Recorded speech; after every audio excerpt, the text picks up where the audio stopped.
I'm on now, yes. The doors have been closed and barred from the outside, so I guess we'll get started. And to start off our meeting, we have Kate Loeb and Bob Hamilton with God Bless America live.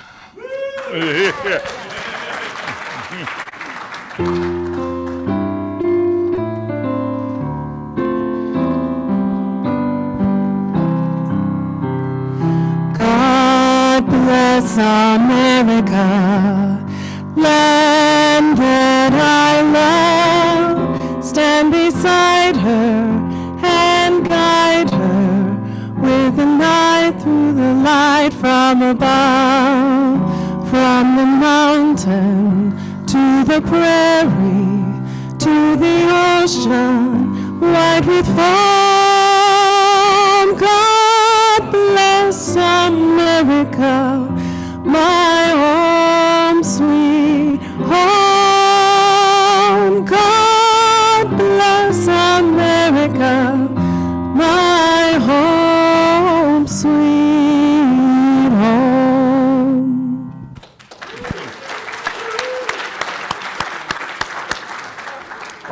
Always a favorite of mine. For our invocation, Nomita. Oh, there she is. Thank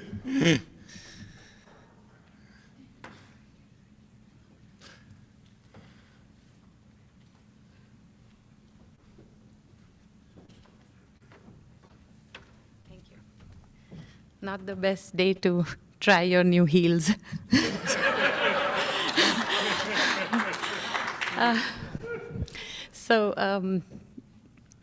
Thank you. So today I tuned in and just want to share that the present moment is where God is, right? The divine is right here in the present moment. God takes the form of strength and insight, courage, love, so many forms. So today I invite all of us to invoke our attention, our focus, our awareness to this present moment. And that's how we invoke ourselves to God. So for that, you can do it in so many ways. You can tune into your breath for 15 seconds. I'm just going to give ourselves that time. You can tune into your breath. You could tune into a picture of the divine, or it could be literally just tuning into the touch of your own skin. As long as that keeps you in the present moment, that's what we are invoking. So I'll just let all of you get into that readiness, and I have a 15-second timer. Thank you.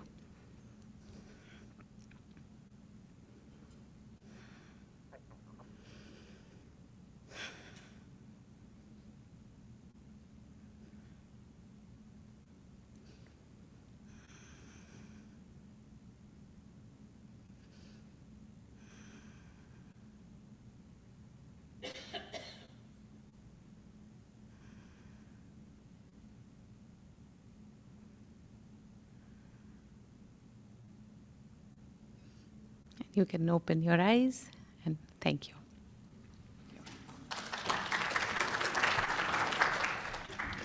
Thank you very much. And now I know how to keep Rotarians quiet.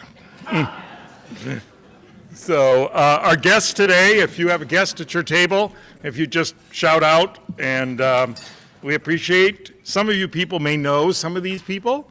We're pleased to have Lawrence Golan here, guest of David Rogers, amazingly enough. Mary Broussard, guest of Dottie Hildebrand. Melissa Laberton, who I think is connected to Kurt Laberton in some way. Rachel Allen is a guest of Jennifer Bleasner. And Karen Hyatt is a guest of Norm Johnson, who is also sort of a guest. And I should point out that this is a perfect opportunity to point out that that particular individual is just turning 39 again today. So today is Norm Johnson's 39th birthday. Right. He loves to be reminded of that, but he's kind of like Jack Benny, so that's the kind of the way it goes. A couple quick announcements. One announcement. One is, as I think all of you have seen and noticed in the newspaper, we are unfortunately facing a kind of a resurgence of our friend COVID. And as a result, hopefully we're not going to have to go back to masks or anything of that nature if you're vaccinated. But I do want to be sensitive to the fact that there are some people who do feel compromised or are worried. And so as a result, you'll continue to be able to Zoom in to listen. It won't be a hybrid meeting. We're still kind of working on trying to get to see if there's a way to make that work. But if you, in fact, you really do feel that you don't want to get together, but I really want you to feel still engaged with the club and whatnot. So if you need to come in, I would encourage you to come to the meetings if at all possible, and you feel safe to do so. But I also don't want to be cavalier about the danger. So just kind of bear that in mind. Again, come if you can. Please come if you can, because I think it's important for us to stay together and be together. And I think most of us have enjoyed getting back together again. But I also want to, if there are some problems or if things do escalate, we have to be prepared for that. There are no certainties in the world anymore, unfortunately. On a good news, though, I believe Angela Gonzalez and Yamon Rivera are here, and they will be getting their blue badges today. Are they here? Somewhere? Somewhere? There's and there's Angela. Yeah. I thought I saw the boat.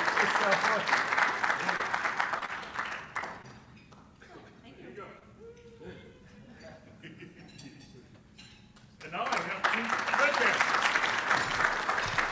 badges, which we can recycle to the new members that you're going to be bringing in.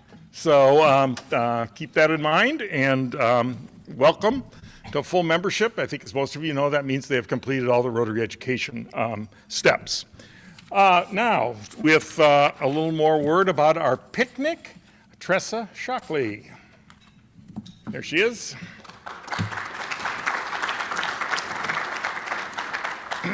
I haven't had a chance to tell Tressa, but I have found some willing and anxious and enthusiastic volunteers who want to be participating in the dunk tank.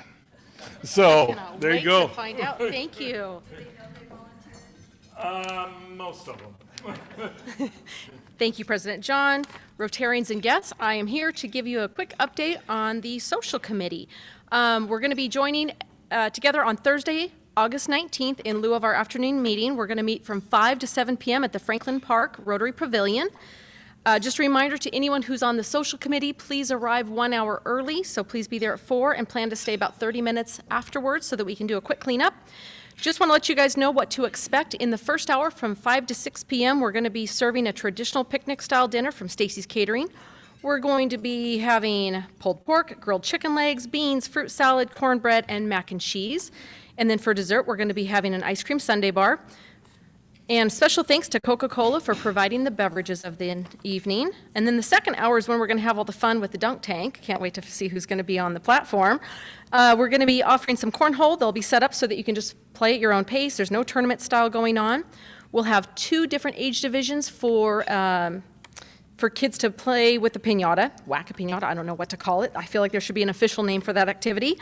But that way we were going to have 2 separate divisions so kids don't feel like they can't get in and enjoy the fun and not get a good chance at it. And then we'll be having the dunk tank throughout. So if you are interested, let me know, let Carolyn know, or President John, and we'll be sure to get you in there. But it'll be a fun event, and looking forward to having you all there. There are sign-up sheets at the table if you have not yet signed up, but so far we've got a great number where we are looking at about 125 participants. So look forward to having you there. Thank you.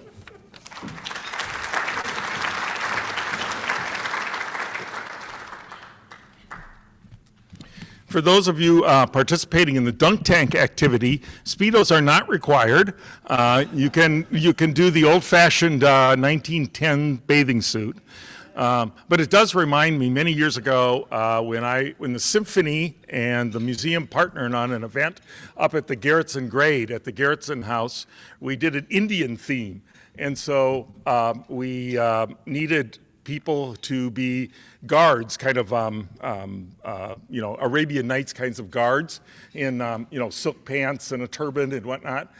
And so I asked a friend who was in the soda fountain, who actually was quite a physical fitness guy, Chris Murphy, if he knew anybody who would be also willing to do this shirtless up there. So what he does is he puts up a sign at the athletic club, the Y, and I think one other place, that said any individual, any man who wishes to appear shirtless, please contact John Ball.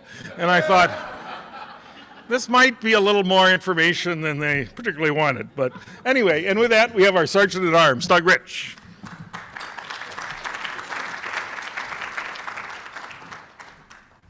Well, that was kind of interesting following that, President John. Golly shucks. Well, here we go again with the heat outside. I told Debbie this morning that it was too hot to wear clothes, and I wanted to know what she'd think the neighbors would say if I mowed the lawn this weekend naked. She didn't even look up from her coffee and said, "I think they'll think I married you for your money."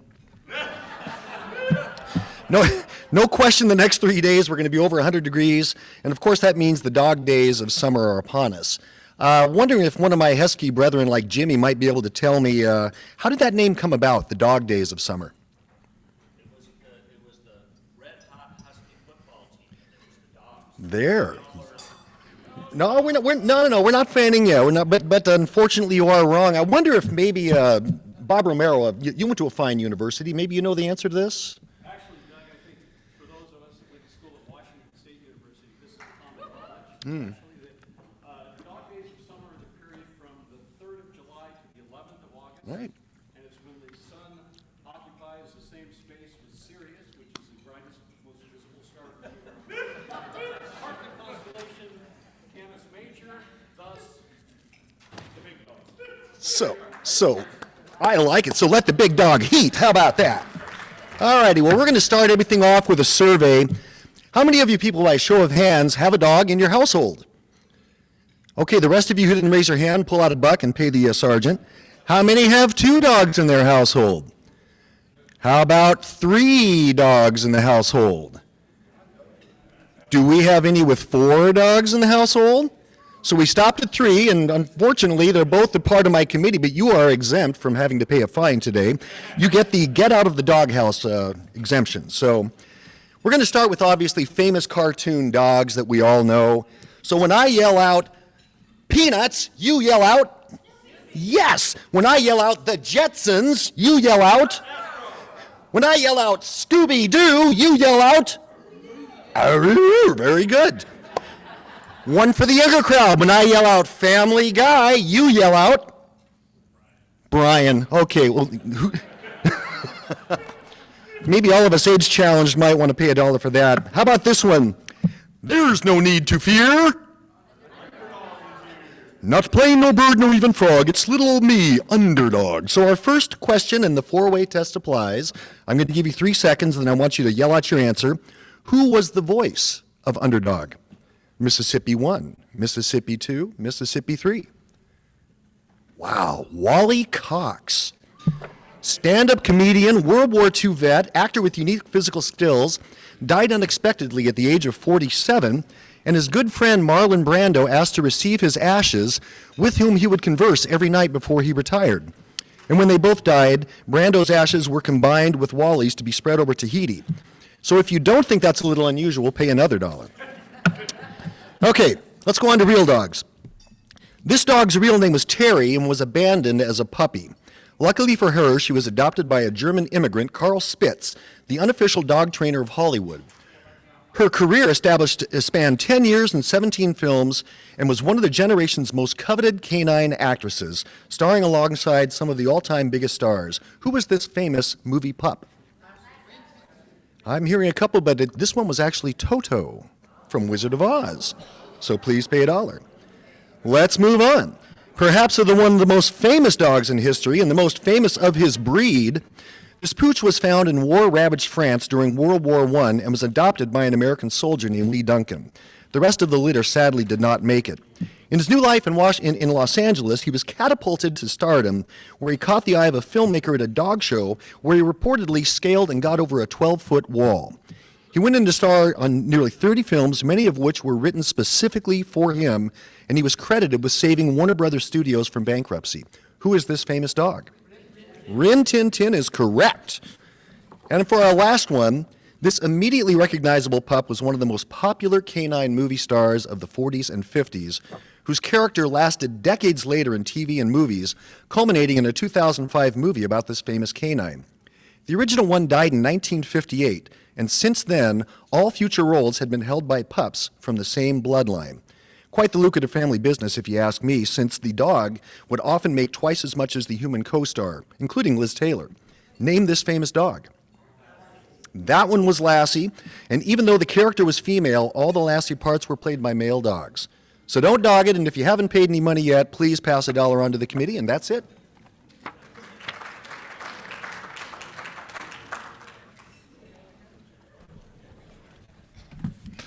Thanks very much, Doug. Now you know more than you ever cared to know about dogs. So, famous dogs. And our speaker introduction is by Sharon Miracle.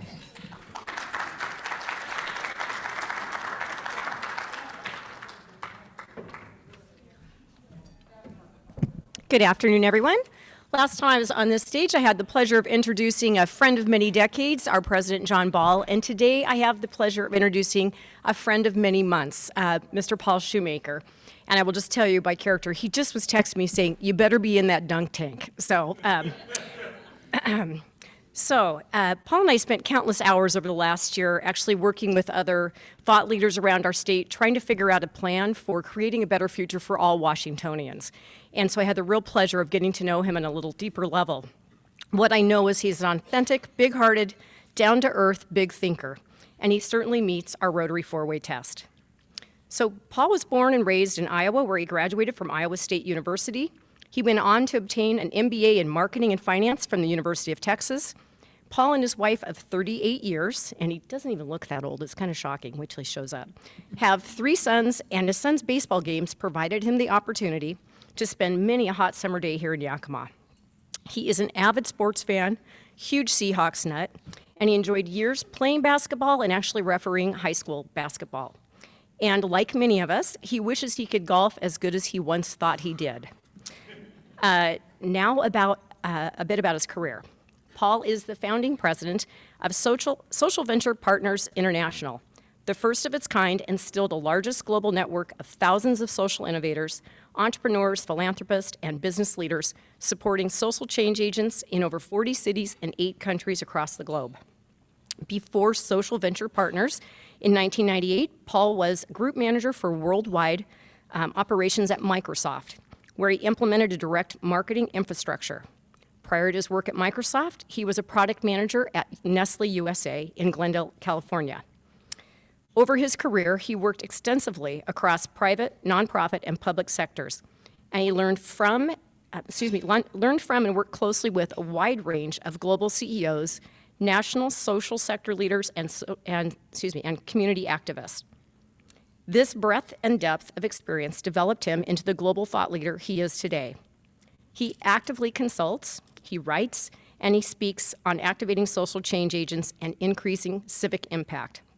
From national television to the United Nations and TED Talks in 3 national cities, and more articles in well-known publications than I have time to list, his influence can be felt, particularly in the nonprofit sector.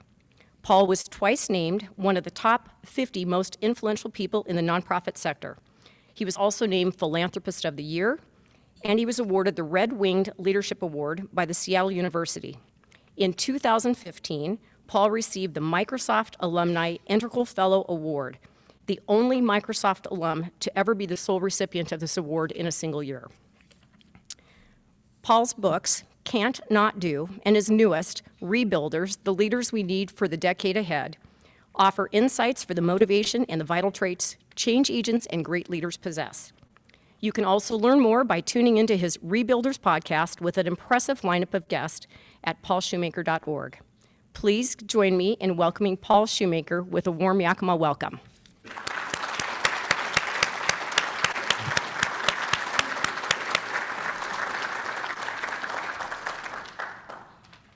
Thank you, Sharon, so much. And just to add to her comment, by the way, she probably hasn't seen the follow-up text, which is, I'll make $100 contribution to whoever at the Yakima Rotary dunks her in the tank. So keep that in mind. I am thrilled to be here. I'm bummed I can't be in the room with you guys. It almost worked out that I was going to be passing through Yakima, but my plans changed on my road trip with my wife. But I miss being with you, but I'm thrilled to be with Rotary. Over the years, I have talked at a bunch of Rotaries, and I feel probably as much of a kinship and sort of a at-home feeling with Rotary as anybody that I ever talk with. I've talked to my neighborhood one, a local one. I'm going to talk to Seattle Rotary in a couple of weeks here for the third time. I talked to the national conference one. So I feel like I have a real kinship with Rotary. So thank you so much for having me. And I look forward to being there in person with you guys one of these days in the future. I'm going to talk to you today about the book I just wrote, which Sharon just described, Rebuilders, the Leaders We Need for the Decade Ahead.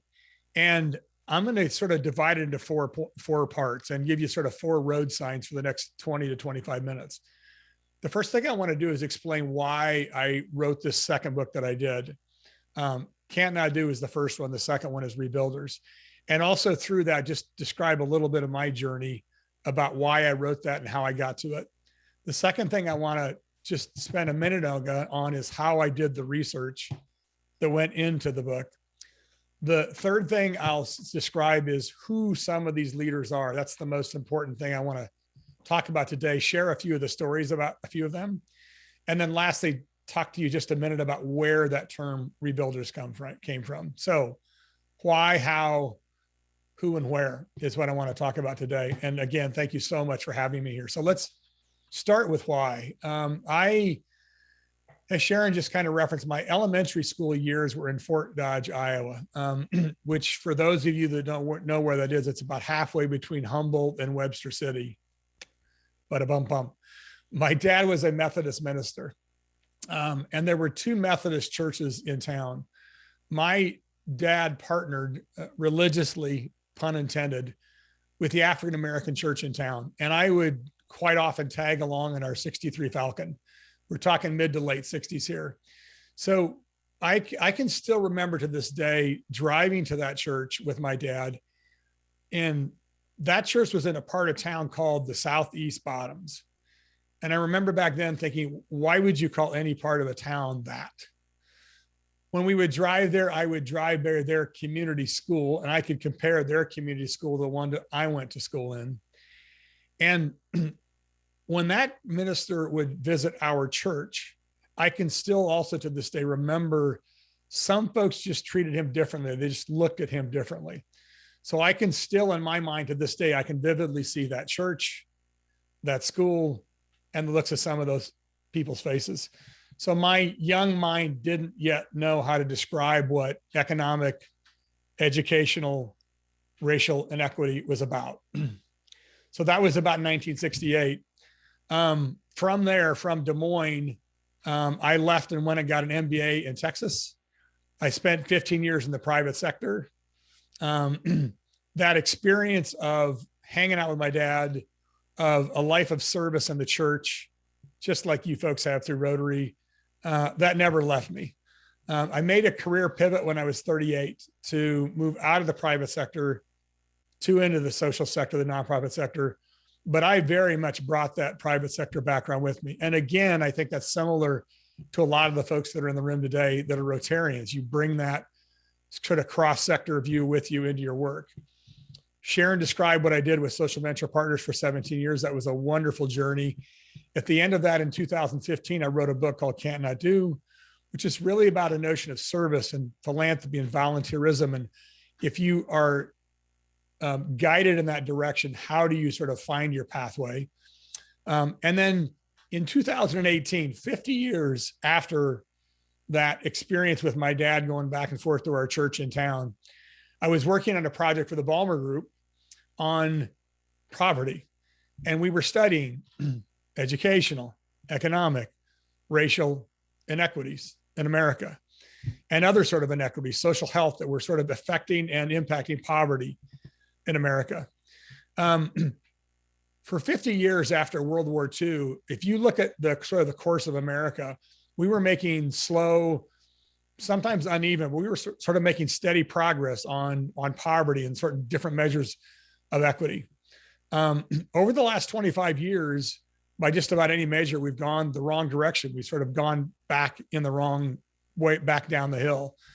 And for me, working on this project back 3 years ago, number one, it reminded me of the experiences that I'd had 50 years before it. And number two, it also sort of elucidated for me, I think we all know there's different inequities in different parts of our society. What I didn't sort of understand was the scale and the scope and kind of the downward path that we've been through over the last generation in America. And what I would say is I sort of had studied different pieces and parts of it. What I hadn't done was sort of like those little images on a photo mosaic. I hadn't stepped back to look at the whole picture. One thing I want to stress also is I'm not making a political statement. The notion that we have inequity in America, I think, is a Democratic idea, a Republican idea, an American idea, that we want to reduce inequity. We want to create the most equitable possible America where everybody has an equal opportunity as we possibly can. So my reflections here are not about politics. They're about sort of what the opportunities are and the equity that we want every American to have a chance to succeed. So if you look at where America's at today, in terms of inequities, number one, economically, today, the 3 million people in America, the top 1% of Americans, have as much wealth as over 300 million other Americans. There's something a little bit out of alignment about that to me. From an educational standpoint, if you look at from the 1970s up through about the turn of the century, we were making sort of slow, steady progress on the achievement gap. Around the turn of the century, it kind of stalled out. And we all know in the last 18 months what's happened to educational equity. We've gone the wrong direction. And from a health standpoint, we have expanded the access to the quantity of health, but the access to the quality of health has continued to widen. In Seattle, you can live 6 miles apart and your life expectancy is 20 years apart. There's just something about that that's just not right for America. So all that was my motivation. That was sort of the learning that I did in the course of this project in 2018. And it also struck me that we read a lot of analysis of the problems and solutions to where we're at and different programs that we might want to try. What I don't think we sort of thought about and talked about and worked on hard enough is what kind of leaders does America need to confront those inequities and reverse those inequities and that 25-year trajectory that we're on right now. How do we reverse that? So my why for this book comes down to a simple question, and I think it's valid for me, it's valid for America, it's valid for each of us. What are the vital leadership traits that we will uniquely need for the most inequitable America that we have faced in decades? So what are the most vital leadership traits we uniquely need for the most inequitable America that we faced in decades? So that's my why. That's the question I sought out trying to answer in the book that I wrote. So the second thing I said I would talk about is just a real brief description of how I went about doing the research in 2019. So I had this question and I thought about how I want to go try to answer this. And I did sort of 3 buckets of research. So if you would sort of picture 3 interlocking circles. I'm not a researcher. I'm not an academic. I'm a 25-year cross-sector networker. I've been very deeply immersed in civic and social challenges like many of you have. So I did 3 things. Number one, I went back and I talked to a lot of the best leaders, nearly 100 of them that I've worked with over the last 20 plus years. What did I learn about them? What dynamics did they sort of bring into their leadership? What traits and qualities did they possess that I thought helped make them effective? That led me to a series and a list of traits in a spreadsheet. The second thing I did was I also didn't want to just be talking to leaders that I thought were good. I also want to know folks that were having true social impact, that were doing work that was reversing those inequities that I just described a minute ago. So I also wanted to make sure I was focused on leaders that were creating social impact. So that's sort of started to narrow that list down a little bit. The third thing I wanted to also look at was who are the leaders that are ready for the context of this decade that we're living in? This is, in my opinion, and I don't think it's probably very controversial, this is the most complex decade America's faced in at least 75, even maybe more than that years. We have a siloed, divided, less connected America. We have a technology divide and hyper media that loves to sort of exacerbate those divisions. We have this range of breadth and depth of challenges: cybersecurity, climate change, geopolitical. Like I could go on, that are really generational, and we're sort of at true inflection points. So what I was looking for in my research for what were the traits and the qualities of leaders that would sort of fit all three of those buckets of research. I'm going to share 3 slides here real briefly. I'll do this quickly, but I just want to do a few visuals to ground what I just described to you and what I'm going to talk about for the rest of the next 15 minutes or so. So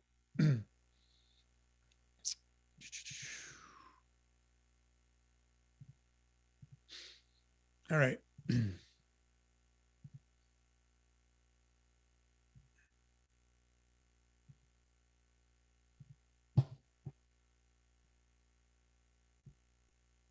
I can't get into screen share mode, excuse me. So the heck with that.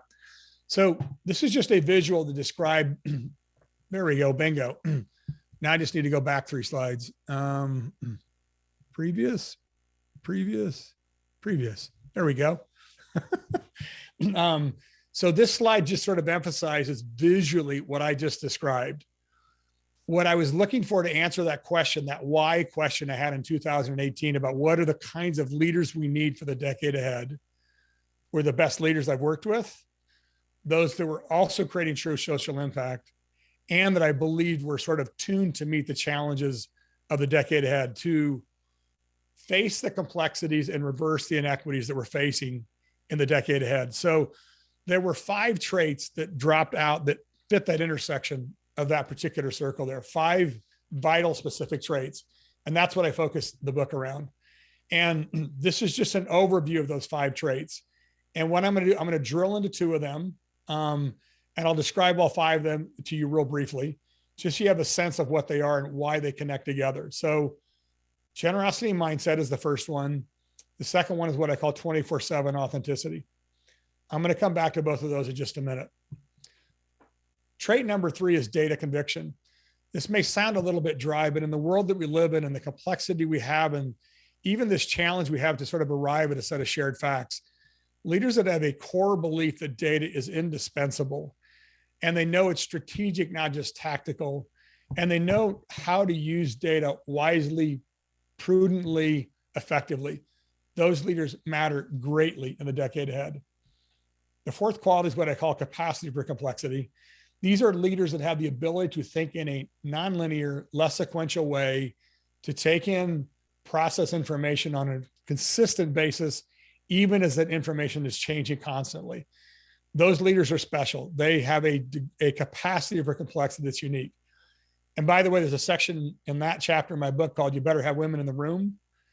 My experience is women are better at complexity than we guys are. That's just been my experience.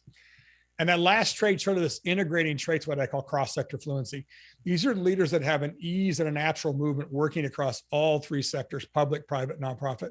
Not just sort of episodically, not occasionally, but they truly can work across all 3 of those sectors. So those to me are the 5 qualities of leaders that we will uniquely need for the decade ahead. These are 2 of, and in the book I profile 38 people.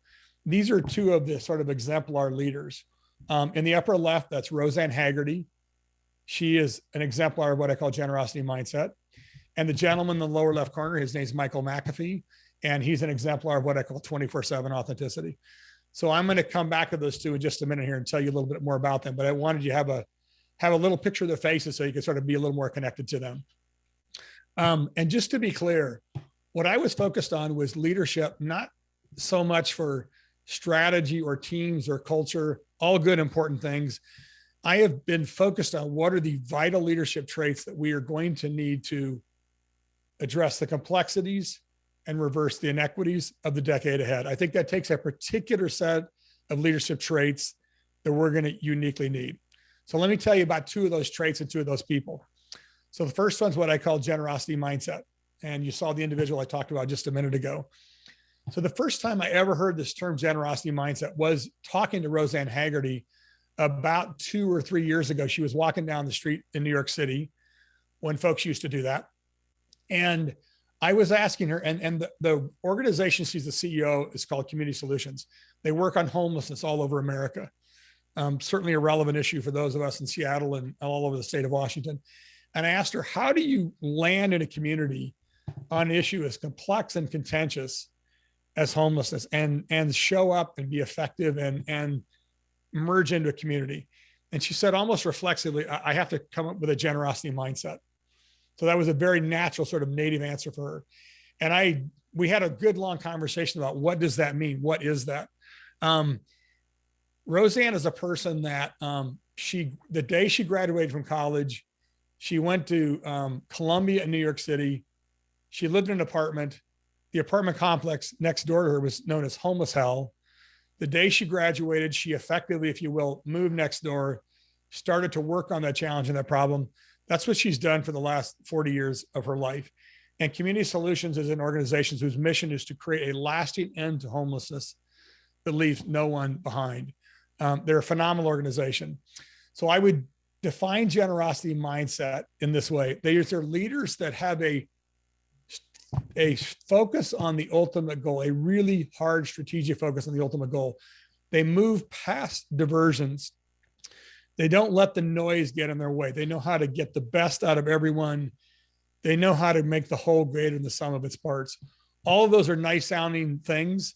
They're exceptionally hard to put into practice these days. And leaders that possess those traits are exceptionally rare. Leaders with a generosity mindset, they are masters of trust. That is their currency. I would sort of suggest that trust is one of the most important and scarcest natural resources that we have in America today. And it's why places like Rotary, I think, are so important that they keep that sense of trust embedded in how we all work together as Americans.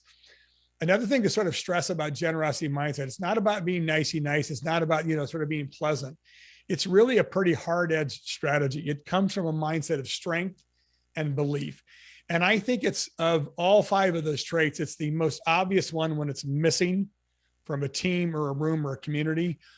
And it's probably the hardest to put into practice. And therefore it is as valuable as any of those 5 traits. Quick data point on Community Solutions, the organization that Roseanne runs. They have helped to end or reduce chronic or veteran homelessness in 80 cities around the country, 80 communities around the country. They've ended it in 14 communities. So this is a leader that's a great leader. She creates social impact, and she has a trait that is absolutely tuned to meet the complexity of the times. To me, we can accept the world as it is, or we can find more leaders with a generosity mindset, like Roseanne Haggerty. She is a special, special person. The other leader I showed to you on that slide a minute ago was Michael McAfee. Michael is today as the CEO of a group called Policy Link. His early years, as he would describe them, he grew up in poverty. What he lacked in financial assets, he would tell me that he gained in familial assets. His parents' life of service, he says, is burned into his psyche to this day. So he was a guy that grew up in Oakland. He went across town to high school, sort of started to broaden his horizons. He went halfway across the country into central Missouri to go to college. His horizons sort of opened up even that much more. What he said he started to recognize is that there was a world of wealth and power out there. And he was very much an up and coming rising star. And he was that until about his mid-20s when he hit a fork in the road in his career progression. I'll come back to that in just a minute.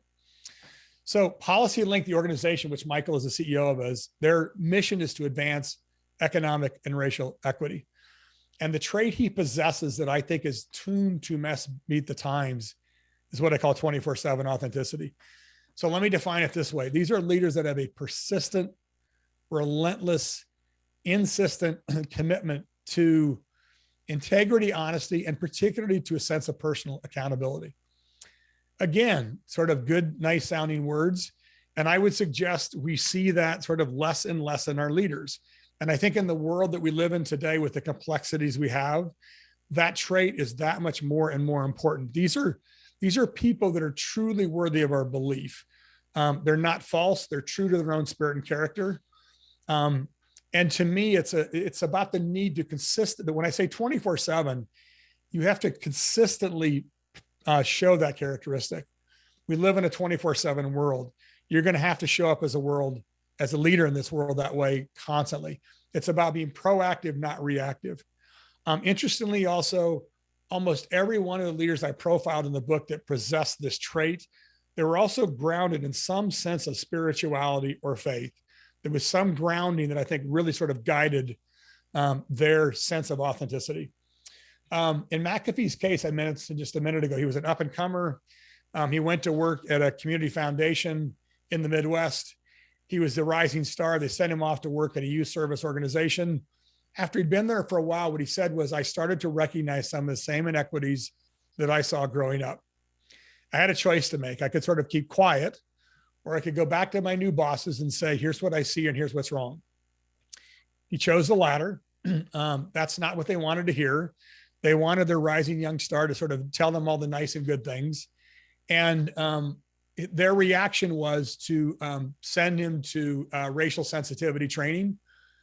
In his words, he went from the rising star to an angry young Black man. And I would just use him as an example of things like authenticity in this world today. They're not free. They come at a cost. They come at a trade-off. They are part of the equation of being a significant leader. McAfee has 3 driving beliefs that guide his leadership, and I think they're just really simple and powerful and instructive. One, he said, does what I do bring me joy? Secondly, who am I ultimately accountable? The people I'm working for on the street in America, not the person in my boardroom, not the person that gave me the money that was my donor, but who are the people that I'm ultimately accountable to? And the third one, which I think is really sort of a sophisticated way of thinking about the world he said, I need to get closer to wealth and power because that's where change happens. He's a big believer in the power of the private sector to have an impact on issues today. He said, but I don't ever want to let that wealth and power change who I am. So those are sort of his 3 guiding principles as a leader. Again, I would say we can accept the world as it is, or we can find and we can build up more leaders with 24/7 authenticity like Michael McAfee. So the last thing that I want to sort of close with is the last thing I said I would talk to you about is, where did that term rebuilders come from? So for me, this term sort of in a way goes back to my growing up in Fort Dodge, Iowa. In the woods behind our house there was a park there called Snell Crawford Park. And there was this sort of simple arch bridge that ran through that park and was part of the road that went through that park. I would go down there in the summers when I was 6, 7, 8, 9 years old, and I would just sit underneath that bridge for hours. I loved to hear the cars go rolling over it. I was fascinated by even how a simple bridge like that could sort of hold up the load that it did. In college, I had a C in freshman physics. So that confirmed I was not going to be an engineer, but I'm still sort of fascinated by bridges. Every bridge has sort of 3 parts to it: a foundation, a substructure, and a superstructure, no matter what kind of bridge it is. Whether it's the Golden Gate Bridge or a simple arch bridge in Snell Crawford Park in Fort Dodge, Iowa. Bridges and America are only as strong as their underlying foundations. I think a bridge is a really powerful metaphor. 2/3 of the bridges in America were built between 1950 and 2000. Sort of that same time frame when America was making sort of slow but steady progress on a lot of forms of inequity in America. Fast forward to 2021, we now have a lot of bridges that are in need of repair. 40% of bridges are in need of some kind of repair. 8% of our bridges are in need of urgent repair or rebuilding. So to me, the state of bridges in America is very evocative of the state of our civil society in America. We need to rebuild many of our bridges. We need to rebuild much of our civil society. And I believe that the leaders that are going to make the difference possess those 5 vital traits, and they will bring a sense and a spirit of rebuilding to the work that they do. And that's why the term rebuilders, to me, is resonant and works. We have a fundamentally different America, I believe, than we did 25 years ago. We need these rebuilders. We need these kinds of leaders for our bridges, for our communities, and for our companies across the U.S. And thank goodness there are organizations like Rotary where those kinds of leaders show up and are developed. Massive upheavals like we had last year those can be a lot of problems. They also can be sort of opportunities for undoing and expelling old ways of thinking and working and being. And to me, this is where these rebuilder leaders come in. In times like we're in, leadership is the seminal lever in civil society. And for me, the leaders that will show up with those 5 vital traits, they not only will be rebuilders for the decade ahead, they will be genuine American heroes. So whenever I've talked about the book in the last 3 or 4 months, what I sort of close with is what my hope is that what I've talked to you about, what I've described to you, will leave each of you, as well as me, motivated to think about and define the kind of leader that each of us needs to be for the decade ahead. What are the traits that we need to possess? What's the muscle that we need to build to be able to navigate the complexities and reverse the inequities of the decade ahead that we face as America? So again, thank you guys so much for having me. I love talking to Rotary. Thank you for the intro, Sharon. And it was a joy to be with you guys virtually today. And I hope someday I can be with you guys in person in Yakima. Thank you very much.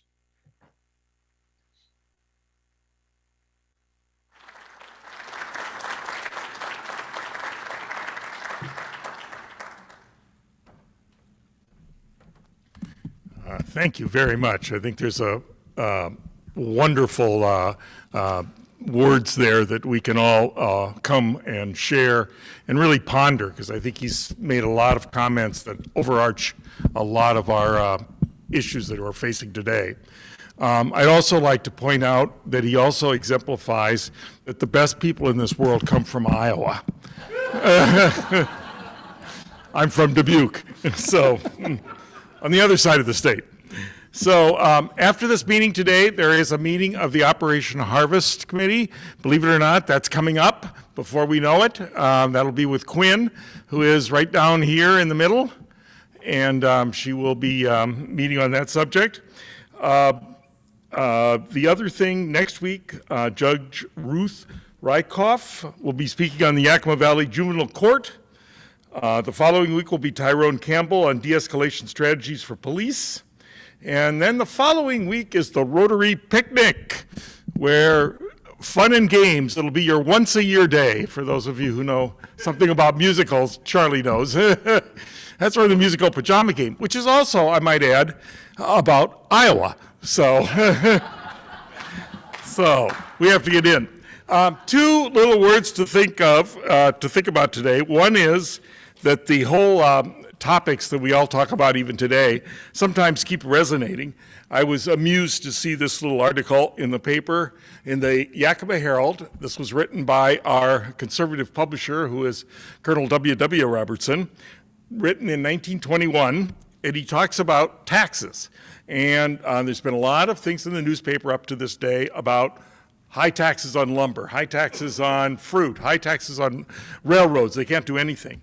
And so he points out, interestingly enough, the amount of money that could be saved on taxes in this state under our system without cutting out activities of government, which the people have demanded and will continue to insist upon, is practically negligible. So in other words, you're going to have taxes forever. So you get used to it. The other one is, I thought you should be careful of your wording when you go out and are making visits. There was a commercial traveler who was very fond of honey on one of the towns which he usually visited. A commercial traveler would be a traveling salesman. One day he took his wife along in this route and reached the town where he told his wife he would have honey. At the hotel that evening, no honey was served. So the man asked the waiter, "Where is my honey?" To which the waiter replied, "You mean the little black-haired one? Oh, she doesn't work here anymore." So be careful how you word things. Anyway, we are adjourned.